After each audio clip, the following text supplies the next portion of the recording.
I'm writing this so that I can keep a bit of sanity. This is my suicide note. It's the end for me. I just want this down so that others may see why death brings suffering, why you can't let one person die in your life. My daughter got home from school at about 2 p.m. Her being in a kindergarten class, they sent the little tykes home before the others. I thought that I could get in an hour or two of some TV movies. I finished at around 1:40, and exactly after I turned the television off, a ring came at the door. I walked to the door and saw a little girl with her mother selling Girl Scout cookies. I happily bought them and started to eat the tag-alongs. I gave the little girl a tip. When delivering cookies in the heat of Florida, you have to have a bit of decency. About 25 minutes later, my daughter got home. "Hello, Daddy," she said, throwing herself on me. I chuckled and got her some lunch. It was definitely a normal day. Until that night.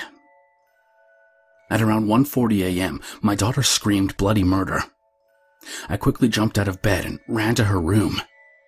I threw the door open and saw my daughter huddled up in a little ball in the corner of her bed. I grabbed her quickly and turned the light on in her room. What I saw was completely chilling. Written in red paint on the wall: lust, gluttony, greed, sloth, wrath, envy, and pride. Sins of your forefathers.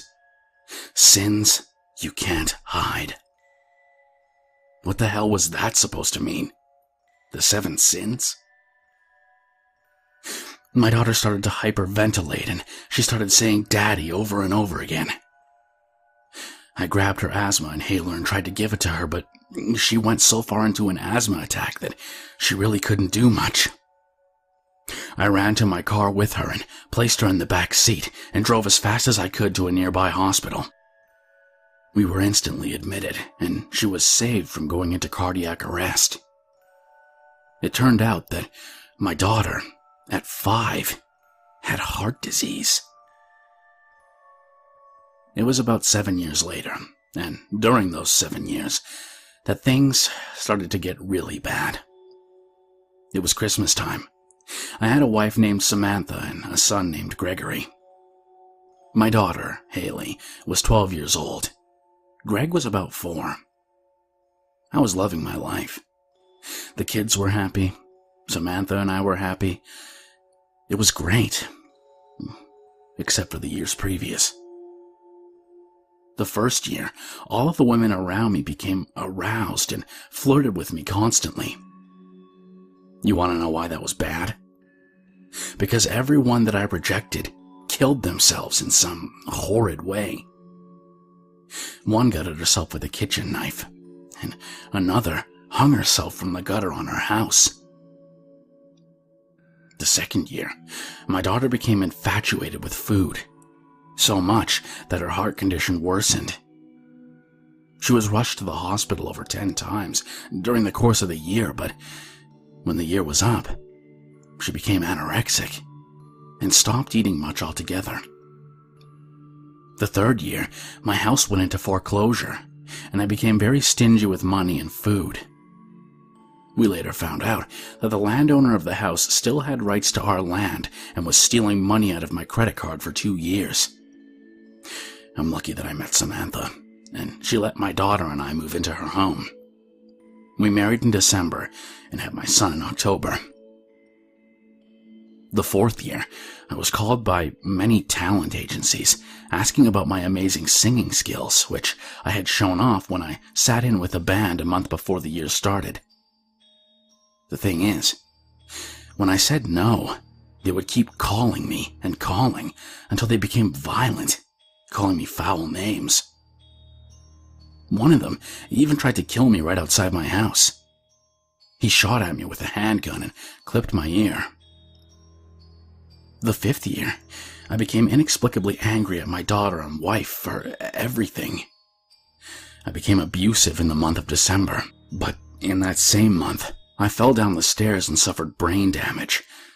But so little damage that it gave me little memory of the years past. I can only recall this because my daughter told me about it. The 6th year, my daughter became jealous of my son getting all the attention. I tried to tell her that babies need more attention than 10-year-olds. She became angry and violent. She eventually ran away. I called the Center for Missing and Exploited Children. They found her in the abandoned house next to us, hiding in one of the closets. She was starving, and eventually kicked her anorexia. It was the 7th year now, and nothing had really happened at all.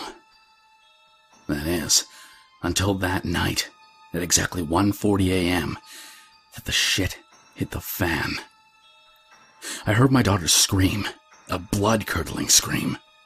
I quickly ran to her room and saw something that broke my heart and terrified me. A man stood looking at her bed, holding a sleek knife. He grabbed her and ripped her open with the blade. It's hard to even think about it, but he took all that remained of her. Jesus Christ, I was so proud of her. My baby. It's the 8th year now. My wife left me. My son barely knows me, and I curse myself every day. My late wife, who bore my daughter, I now know that it was you that gave me this curse. You always hated me. I couldn't save you. I never could. And you hate me for it. So now, I end it all.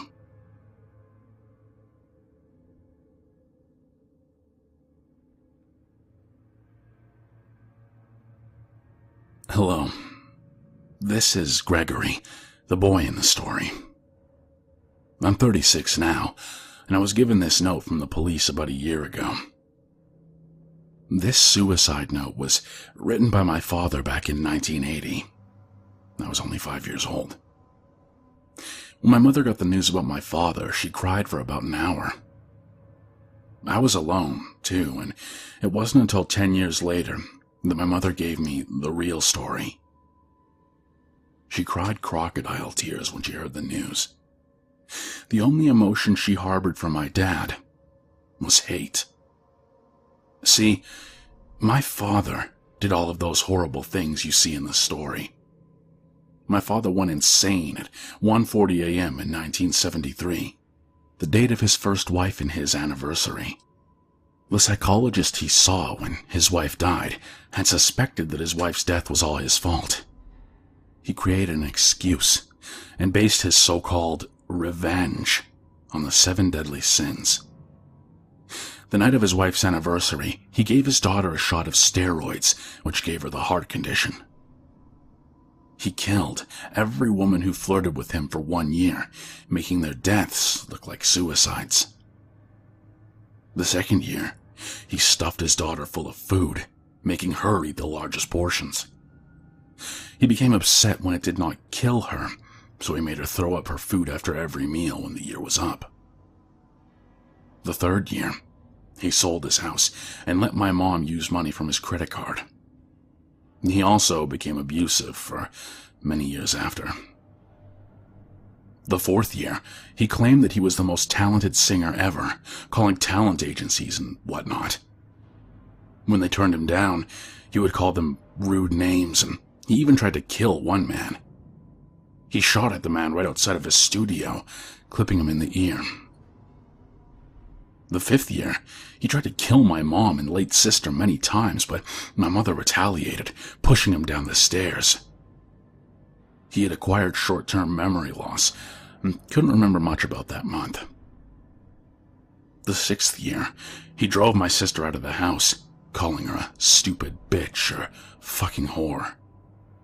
She hid in the house next door when my father called a lost child agency. The forensics team quickly turned her back into our house, which my mother frequently called hell. The 7th year, my dad was very tame. He became a very nice man, happy, and was proud of his behavior. until 1:40 a.m. On the night of his wife's anniversary, he killed my sister with a kitchen knife and fled with her remains to the Bahamas. I still can't believe it to this very day. And at the beginning of the 8th year, he killed himself. The police force says that it was a suicide. He created a makeshift noose out of organic material. They all lie. Because I know the rope was my sister.